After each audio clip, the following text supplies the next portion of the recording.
संगति का असर। एक दिन एक राजा शिकार करने के इरादे से अपने लोगों के साथ एक जंगल से गुजर रहा था।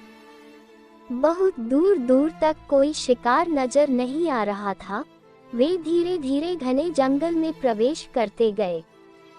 बस कुछ ही दूर गए थे कि उन्हें कुछ डाकुओं के छिपने की जगह दिखाई दी। जैसे ही वह लोग उनके पास पहुंचे कि पास के पेड़ पर बैठा तोता बोलने लगा, एक राजा आ रहा है, उसको पकड़ो पकड़ो, इसके पास बहुत सारा सामान है, लूटो लूटो, जल्दी आओ जल्दी आओ। तोते की आवाज जैसे ही डाकुओं ने सुनी, सभी डाकू राजा की ओर दौड़ पड़े।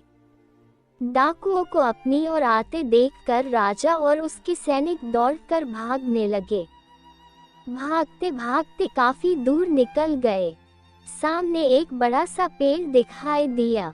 कुछ देर आराम करने के लिए उस पेड़ के पास चले गए।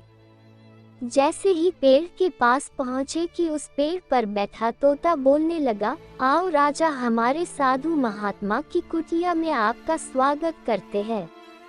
अंदर आके पानी पी लीजिए और आराम कर लीजिए।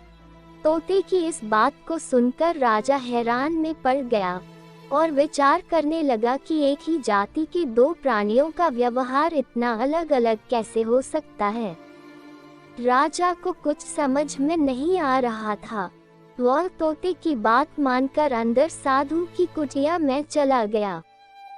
साधु महात्मा को प्रणाम कर उनके पास बैठ गया और अपनी सारी कहानी सुनाई। और फिर धीरे से पूछा, ऋषिवर, इन दोनों तोतों के व्यवहार में आखिर इतना अंतर क्यों है? साधु महात्मा ने आराम से सारी बातें सुनी और बोले, ये कुछ नहीं राजन, बस संगति का असर है। डाकुओं के साथ रहकर तोता भी डाकुओं की तरह बन गया है और उनकी ही भाषा को बोलने लगा है।